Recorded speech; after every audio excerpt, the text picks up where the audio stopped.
Glory to the Father, the Son, and the Holy Spirit, to God who is, who was, and who is to come.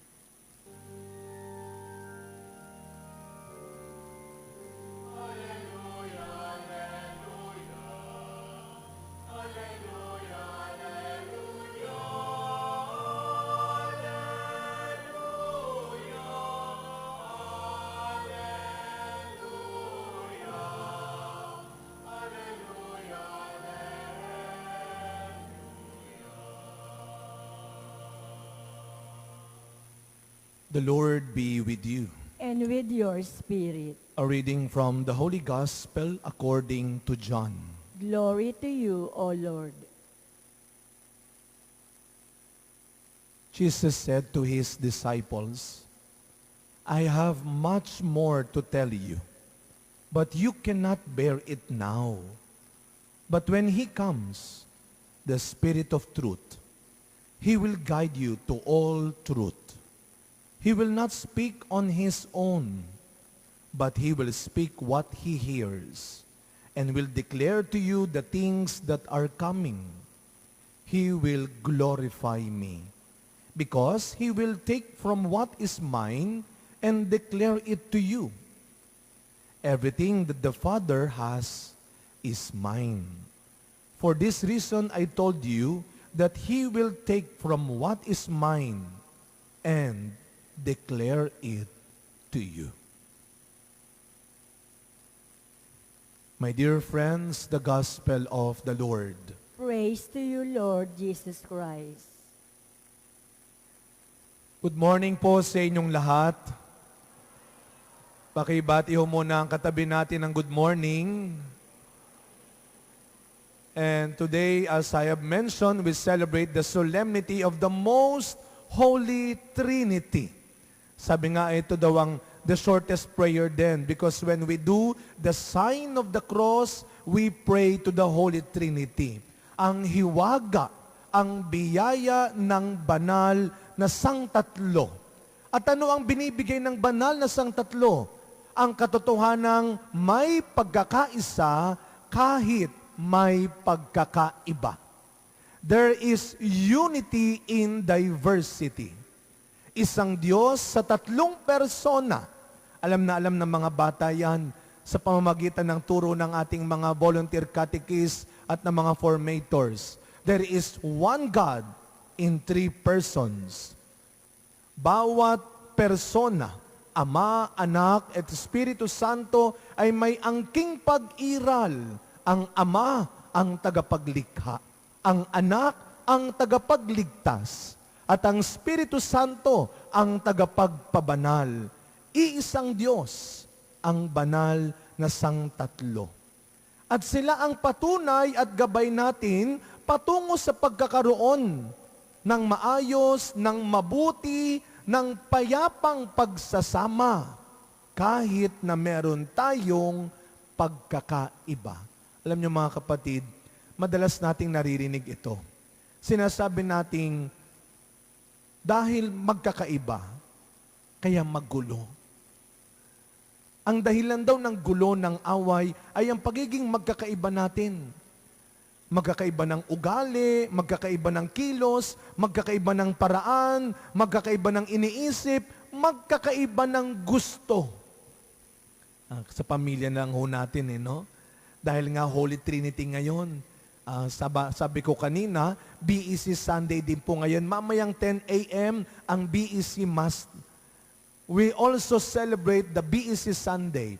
At meron tayong 15 BEC dito sa ating pamayanan. Magkakaiba. At sabi nila kaya daw mayroong gulo dahil magkakaiba tayo. Sa pamilya na lang mga kapatid, sige ho. Balikan nga natin, kung titignan ninyo, lalo na sa mga may anak na kahit 2 lang, 3, lalo na yung mga 5, yung 7, yung 9 na anak. Diyos ko Lord, magkakaiba ito. Iba-iba ang gusto ng mga anak ko. Yung isa ayaw ng isda, yung isa paborito naman isda. Yung isa ayaw ng gulay, yung isa gustong-gusto ng gulay. O paano ngayon yan? Ilang ulam ang dapat mong ihanda? Yung isa gusto nakabukas ang ilaw, yung isa ayaw naman nakabukas ang ilaw. Yung tatay mo gusto kape lang, yung nanay mo gusto may creamer, ay ang gulo nila. Magkakaiba sa loob ng pamilya. Ganon din sa ating grupo. Alam niyo po, nung nakaraang araw o this week, kami ay nagkaroon ng bonding ng dalawang grupo, ang MBG, ang Mother Butlers, at ang Greeters and Collectors. Magkakaiba rin sila. Magulo rin. Pero masaya. Kaya mga kapatid, huwag nating kakalimutan. Ito'y paalala sa atin ng aklat ng kawikaan.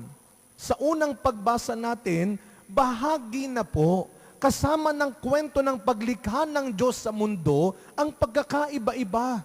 Iba-ibang klaseng nilalang ang bumuo sa mundo. Just imagine kung lahat puro puno lang. Kung lahat puro isda lang. Kung lahat puro hayop lang. Magkakaibang nilalang ang bumuo sa mundo. May panglupa, may panghimpapawid, may pangdagat. At sabi ng unang pagbasa, aklat ng kawikaan, sa lahat ng nilikha ng Diyos, nandoon ang kanyang karunungan. Nandoon ang kanyang kapangyarihan. Nandoon ang kanyang kabutihan. Kailan pumasok ang gulo? Kailan pumasok ang kasalanan? Kasi nung nilikha ng Diyos ang mundo, magkakaiba, pero may kaayusan, may kapayapaan. Kailan nagkagulo? Noong hindi sumunod ang tao sa gusto ng Diyos. Nung mas pinili ng taong gawin ang alam niya, ang gusto niya, pumasok ang gulo at ang kasalanan. Kaya mga kapatid, huwag nating isisi sa pagkakaiba ang gulo, ang away. Hindi sa pagkakaiba-iba, kundi sa pagkakanya-kanya. Nandoon ang gulo. Kapag nagkanya-kanya na tayo, kapag walang nagparaya sa pamilya, o sige, total naman, ilang araw na ako nag-iisda, sige na nga, manok naman. May toyo naman, may asin naman. Ang gagawin ko na lang, subo, lunok, inom. Mapagbigyan lang kita. Wala sa pagkakaiba-iba ang gulo. Nasa pagkakanya-kanya.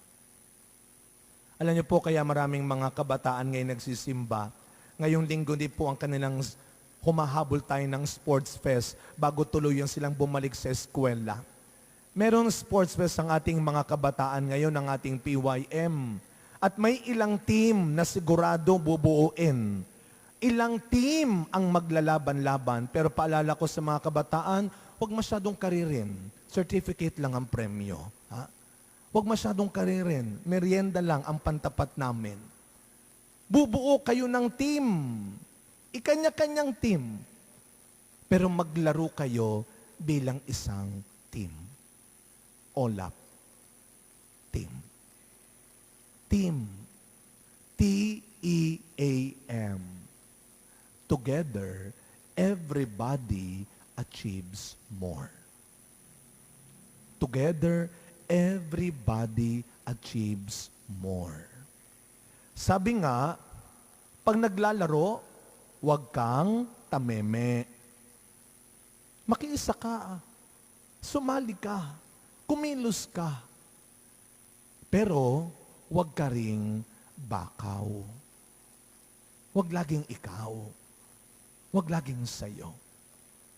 Maglaro tayo ng isang team lang. Ito ang dakilang misyon ni Kristo sa mundo, ang ikalawang persona. Pag-isahin muli ang iisang bayan at pamilya ng Diyos. Sabi nga ni San Pablo sa ating ikalawang pagbasa, sa kanyang sulat sa mga taga-Roma, dahil sa katatagan, tiyaga at pananalig ng mga alagad ni Kristo, hindi nawasak ang binuo niyang simbahan. Dahil mas pinili ng mga alagad na magkaisa, na magparaya. Kaya sa kabila ng maraming pagsubok at sa tulong ng Espiritu Santo, nanatiling nakatayo ang simbahang binuo ni Kristo. Huwag tayong bumuo ng kanya-kanyang grupo. Ang pamilya natin, ang pagkakaibigang matalik natin, ang pamayanan natin ay hindi lang binuo ng posisyon natin, ng kapangyarihan natin, kundi binuo ng kapangyarihan ng Diyos. At muli tayo nagpapasalamat kay Jesus sa pangako niya at katuparang pagdating ng Espiritu Santo. Siya ang dahilan. Ang Espiritu Santo, ang pangatlong persona ang dahilan kung bakit nananatiling matatag at buo ang simbahang Iglesia Katolika. Hindi man natin siya nahahawakan. Ang Espiritu Santo, hindi man nahahawakan, hindi man nakikita ng mata, pero nararamdaman. Nararanasan natin ng Espiritu Santo. Ang Espiritu Santo yung lakas ng loob natin. Ang Espiritu Santo ay yung kaliwanagan ng isip natin. Hindi natin siya laging nahahawakan. Hindi nakikita ng mata, pero nararanasan. Hindi nakikita at naririnig, pero nararamdaman. Alam nyo, may mga ganyan tayong tao sa buhay. Hindi laging nakikita at naririnig, pero nararamdaman. At sa araw na ito rin, pinaparangalan, pinapasalamatan natin ang mga taong ito, ang mga lalaking hindi masyadong laging nakikita, naririnig, pero nararamdaman. Happy Father's Day po sa ating mga tatay. Palakpakan natin ang ating mga tatay. Malakas na palakpak naman para sa kanila. Happy Father's Day. Kayo ay biyayang minsan o madalas hindi kayo madaling maintindihan dahil mas pinipili nyong manahimik lang. Salamat sa tahimik ninyong pagsuporta, tahimik ninyong pag-aalaga, at tahimik ninyong pangunawa sa amin. Ang linya ninyo para walang gulo. Sa pagpapatuloy na misa natin, mga kapatid, sa bansa natin ngayon, sa buong mundo, hindi lang sa pamilya ninyo, ang dami-dami na namang gulo. Ang daming problema. Ang daming banta sa ating pagsasama. At kung may isang bagay na dapat pare-pareho nating ginagawa ngayon, at sama-sama nating ginagawa ngayon, yan ay ang manalangin. Matagal na nating narinig ito, ituro nyo sa mga bata ito. The family that prays together stays together. More prayer, more power. Sa tulong at inspirasyon ng banal na Sangtatlo, Ama, Anak at Espiritu Santo, maaayos din natin ulit ito. We will all in this together. One team. Together. Everybody achieves more. Amen.